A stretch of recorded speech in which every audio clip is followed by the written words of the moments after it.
মাঠে এক ঝাঁক ধবধবে সাদা বক ঘুরে ঘুরে পোকা ধরে খাচ্ছে।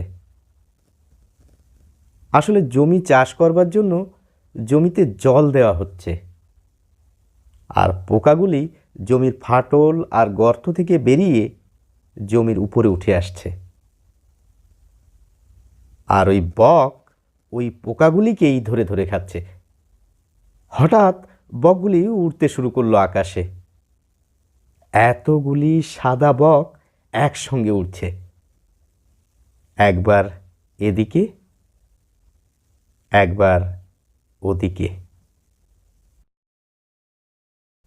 আহ, কি অপরূপ দৃশ্য!